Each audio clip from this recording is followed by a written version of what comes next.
क्या आप जानते हैं, दुनिया में एक ऐसा देश भी है जहां की गलियों में इतिहास की सांसें बसी हैं, जहां रेत भी कहानियां सुनाती है और जिसका नाम सुनते ही आंखों के सामने एक रहस्यमयी नक्शा तैर जाता है, उज्बेकिस्तान। लेकिन क्या ये देश सिर्फ इतिहास और स्थापत्य की इमारतों तक सीमित है, या इसके पीछे छिपे हैं कुछ ऐसे रहस्य जिनसे पर्दा उठते ही आप दंग रह जाएंगे? क्या वाकई उज्बेकिस्तान में सोने से बना एक शहर है? क्या वहाँ का खाना भारत से भी ज्यादा मसालेदार और जायकेदार होता है? और क्या आज भी वहाँ तैमूर लंग की विरासत जिंदा है? सबसे बड़ा सवाल, क्यों हर ट्रैवलर कहता है कि उज्बेकिस्तान एक बार नहीं, बार बार घूमने लायक है? तो तैयार हो जाइए एक ऐसे सफर पर निकलने के लिए जो आपको चौंकाएगा भी और मोह लेगा भी। Do watch this video once, क्योंकि उज्बेकिस्तान सिर्फ एक देश नहीं, एक जादुई कहानी है। उज्बेकिस्तान रेत की परतों में छिपा इतिहास और भविष्य की ओर बढ़ते कदम।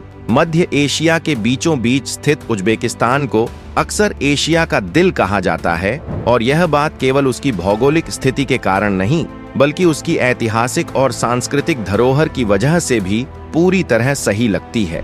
राजधानी ताशकंद आज सिर्फ एक आधुनिक और व्यस्त महानगर नहीं, बल्कि एक ऐसा शहर है जहां सदियों पुराने किस्से और तेजी से बढ़ती आधुनिकता का अनोखा संगम दिखाई देता है। दिलचस्प बात यह है कि उज्बेकिस्तान एक डबल लैंडलॉक्ड देश है, यानी ऐसे देशों से घिरा हुआ है जिनकी अपनी भी कोई समुद्री सीमा नहीं है। इसके पड़ोसी देशों में कजाकिस्तान, किर्गिस्तान, ताजिकिस्तान, अफगानिस्तान और तुर्कमेनिस्तान शामिल हैं। करीब 3.6 करोड़ की जनसंख्या और 4,47,400 वर्ग किलोमीटर में फैला ये देश केवल संसाधनों से नहीं, बल्कि प्रतीकों से भी समृद्ध है। इसका राष्ट्रीय ध्वज ही इसकी सोच का परिचायक है। नीला रंग आसमान और जीवनदायिनी जल का प्रतिनिधित्व करता है, सफेद शांति और निष्कलंकता का, जबकि हरा प्रकृति और पुनर्जन्म की ओर इशारा करता है। इसमें मौजूद अर्धचंद्र और 12 सितारे इस्लामिक पहचान और उज्बेक जीवन दर्शन का सार समेटे हुए हैं।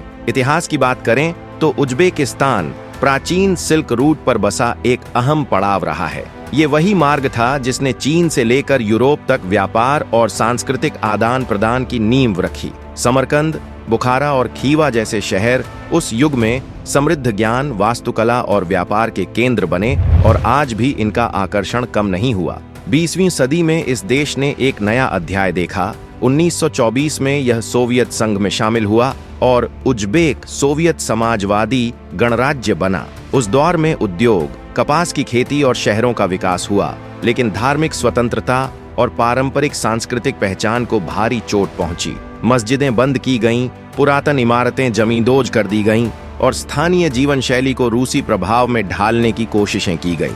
1991 में जब सोवियत संघ टूट गया तो उज्बेकिस्तान ने एक नई शुरुआत की।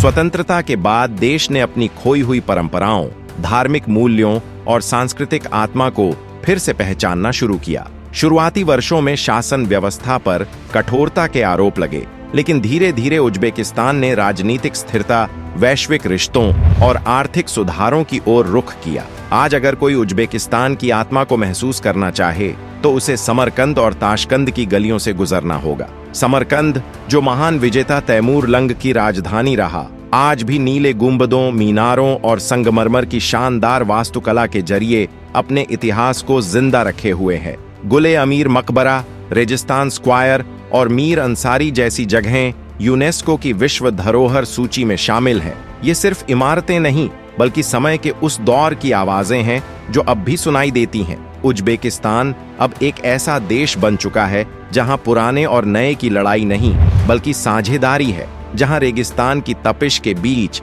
भविष्य की ठंडी बयार बह रही है। दूसरी तरफ ताशकंद, जो उज्बेकिस्तान की राजधानी और सबसे बड़ा शहर है, सदियों से एक महत्वपूर्ण सांस्कृतिक और आर्थिक केंद्र के रूप में उभरा है। यह शहर अपनी बहुआयामी संस्कृति, ऐतिहासिक धरोहर और आधुनिक संरचनाओं के मिश्रण के कारण बेहद खास माना जाता है। सोवियत काल के दौरान ताशकंद में बड़े पैमाने पर विकास और आधुनिकीकरण हुआ, जिससे यह मध्य एशिया का सबसे विकसित औद्योगिक शहर बन गया। आज भी ताशकंद के पुराने बाजार, मस्जिदें और ऐतिहासिक इमारतें यहाँ की समृद्ध विरासत की गवाही देती हैं। जबकि नए स्कूल, शॉपिंग मॉल, आधुनिक रेलवे स्टेशन और अंतर्राष्ट्रीय हवाई अड्डा इस शहर की प्रगति को बयां करते हैं। समरकंद और ताशकंद दोनों ही शहरों में इतिहास और आधुनिकता का ऐसा खूबसूरत मेल है, जहां पुरानी परंपराओं को संजोते हुए तेजी से बदलाव और विकास हो रहा है। अब अगर हम बात करें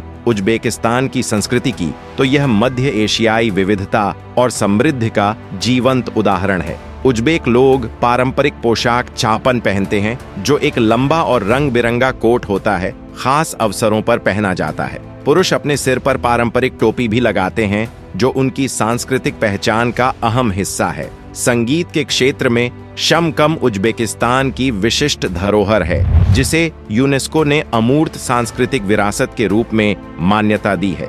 यह संगीत न केवल गायन और वादन का संगम है, बल्कि इसमें पारंपरिक नृत्य भी शामिल होते हैं, जो उज्बेक जीवन की भावनाओं को बड़ी गहराई से व्यक्त करते हैं। उज्बेक समाज में परिवार की अहमियत बहुत बड़ी है। शादी ब्याह और अन्य पारिवारिक समारोहों को बड़े उत्साह और धूमधाम से मनाया जाता है। ये आयोजन कई दिनों तक चल सकते हैं, जिनमें नृत्य, संगीत और स्वादिष्ट भोजन का भरपूर आनंद लिया जाता है।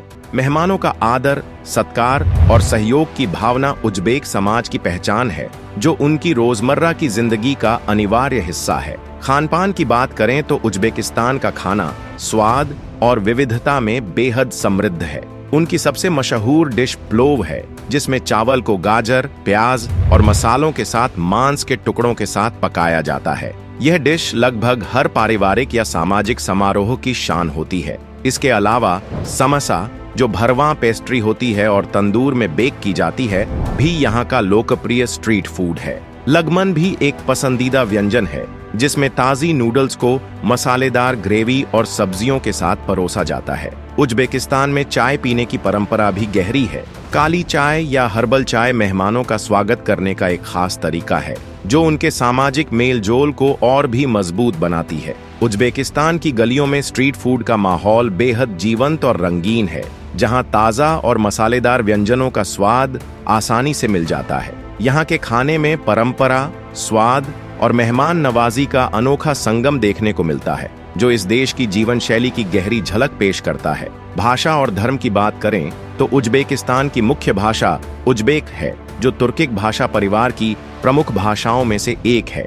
इसके अलावा शहरी इलाकों में रूसी भाषा भी काफी प्रचलित है। देश की आबादी का लगभग 90% हिस्सा सुन्नी मुसलमान है, लेकिन यहाँ धार्मिक सहिष्णुता की भावना भी मजबूत है। धार्मिक आस्था अधिकतर व्यक्तिगत होती है और राज्य धार्मिक मामलों में अधिक सख्ती नहीं दिखाता।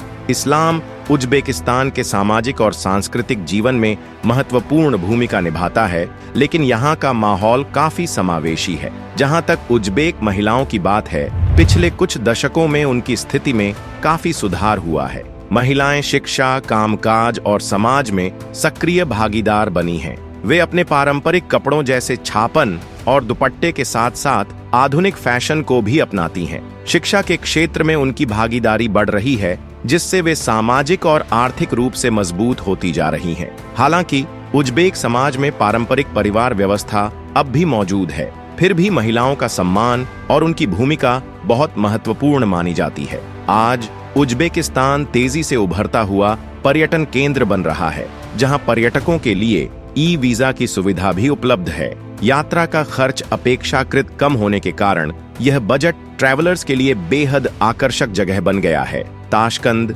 समरकंद और बुखारा जैसे ऐतिहासिक शहर अपनी समृद्ध सांस्कृतिक विरासत, यूनेस्को द्वारा मान्यता प्राप्त विश्व धरोहर स्थलों और पारंपरिक त्योहारों के कारण खास लोकप्रिय हैं।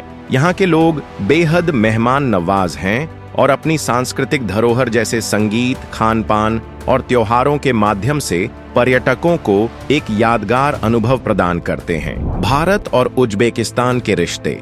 भारत और उज्बेकिस्तान के बीच एक गहरा ऐतिहासिक और सांस्कृतिक संबंध मौजूद है, जो मुगल सम्राट बाबर से जुड़ा है।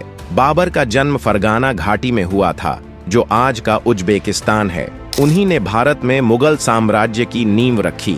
अगर आप किसी ऐसी जगह की तलाश में हैं जहां इतिहास की खुशबू, बजट में आरामदेह यात्रा और दिल से मेहमान नवाजी मिले, तो उज्बेकिस्तान आपकी ट्रैवल लिस्ट में जरूर शामिल होना चाहिए। यह देश हर कदम पर आपको हैरान कर देगा, नई चीजें सिखाएगा और अपनाएगा। तो दोस्तों, आज की वीडियो यहीं खत्म करते हैं। अगर आपको पसंद आई हो तो लाइक और शेयर जरूर करें और हमारे चैनल को सब्सक्राइब करना न भूलें।